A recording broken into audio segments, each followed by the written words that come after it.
Selamat sejahtera diucapkan kepada Puan Syamini. Saya Farah Nur Syafiqah binti Azmani dan ahli kumpulan saya iaitu Muhammad Aiman bin Zamal, Nima Fitria binti Muhammad Fauzi, Esma Danish bin Zulhisham dan Muhammad Nur Hafiz bin Alias akan memberitakan khusus food nutrition iaitu tajuk 3.0 karbohidrat dan fiber. Pengenalan kimia bagi karbohidrat. Karbohidrat dikelaskan kepada tiga iaitu monosakarida, disakarida dan polisakarida. Monosakarida mengandungi molekul kecil dengan struktur kimia yang mudah. Disakarida pula adalah apabila dua molekul monosakarida bergabung. Polisakarida terdiri daripada gabungan beberapa molekul monosakarida. Karbohidrat mengandungi unsur karbon, hidrogen dan oksigen.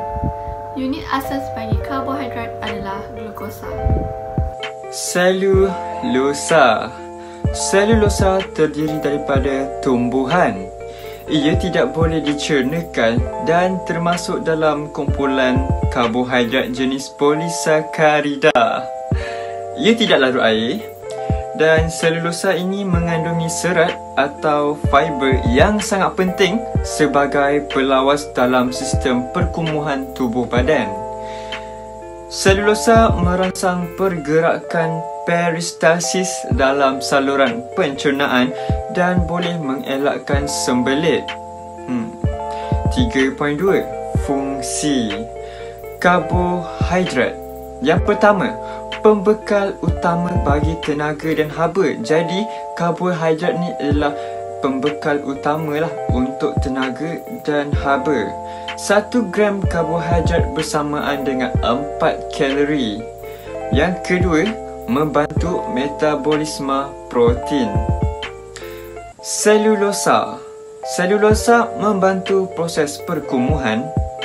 Yang kedua ialah mengelakkan sembelit.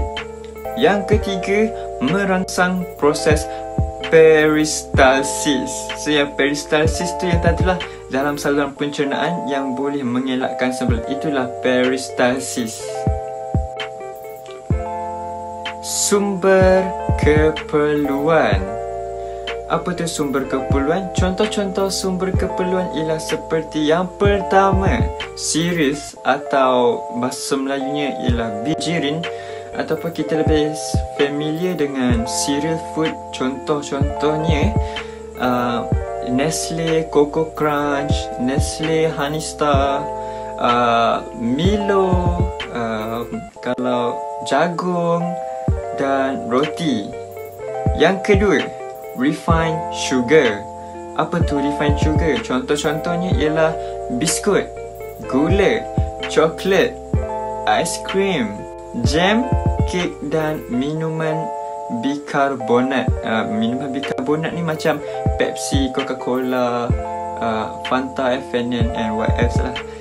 Dan yang ketiga ialah sayur-sayuran dan buah-buahan.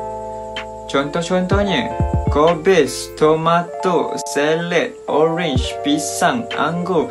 Banyak lagi sayur-sayur dan buah-buahan yang kita boleh dapat. Okey.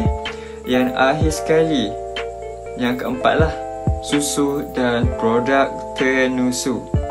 Contohnya, dah tentulah susu, krim, mentega, keju dan yogurt. Mungkin ada lagi produk tenusu lain yang kita tak tahu, tapi yang saya dapat adalah inilah.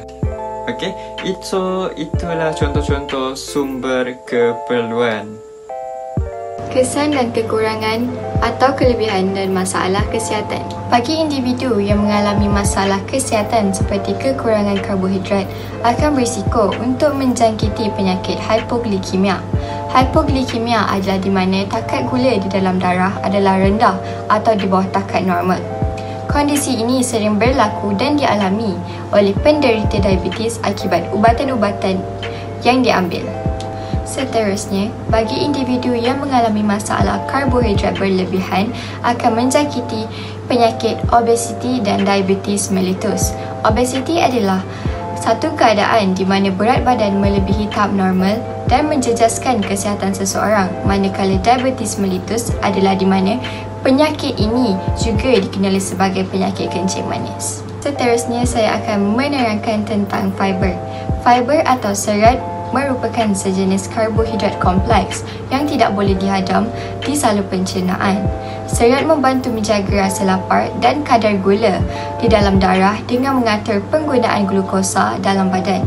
Oleh itu, garam serat harus dikurangkan dari jumlah karbohidrat agar dapat dielakkan daripada penyakit seperti gangguan saraf, hipernatremia, kanser dan penyakit ginjal. Kepentingan pengambilan fiber. Ia akan melambatkan kenaikan aras gula dan penyerapan gula dalam darah, mengurangkan risiko penyakit jantung, merendahkan aras kolesterol dalam darah, mengatasi masalah sembelit, memberi rasa kenyang yang lebih cepat dan lama. Jenis-jenis fiber terbagi kepada dua, fiber larut air dan fiber tidak larut air. Fiber larut air ada gam iaitu oatmeal dan barley, dan ada pektin iaitu kekacang dan legium.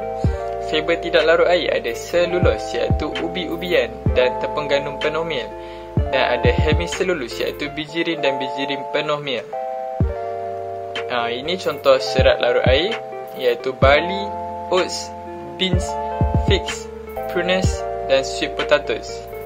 Dan ini contoh serat tidak larut air iaitu ada cereals, whole wheat breads, lentils, apple, avocado dan strawberries. Dan saya akan membentangkan kesimpulan daripada pembentangan ini. Karbohidrat memainkan peranan penting dalam pemakanan harian kita. Kadang-kadang ia dipandang serong dalam dunia diet kerana ia dikategorikan sebagai makanan yang menggemukkan dan tidak sihat. Tetapi, seperti yang kita tahu, sekarang ini tidak semua karbohidrat adalah sama. Yang penting adalah bagaimana kita memilih jenisnya dalam pemakanan seharian. Fokuskan pada pengambilan daripada sumber tumbuhan dan bijirin, dan ambil nasi serta roti yang jenis wholemeal, bijiran penuh, yang berupaya mengelakkan paras gula meningkat dengan cepat. Elakkan makanan yang telah diproses seperti biskut, kek, makanan segera dan makanan ringan yang bukan sahaja mengandungi gula yang tinggi, malah mengandungi garam, lemak tepung dan bahan pengawet yang tidak bagus. Fiber. Pengambilan fiber yang mencukupi setiap hari dapat memperkuatkan pengendalian bahagian usus secara berkesan. Fiber membantu merangsang sistem penghadaman dan mengelakkan sembelit. Selain itu, ia membuatkan anda merasa kenyang lalu mengurangkan kuantiti makanan yang diambil dan dengan demikian membantu mengawal berat badan. Sekian, terima kasih.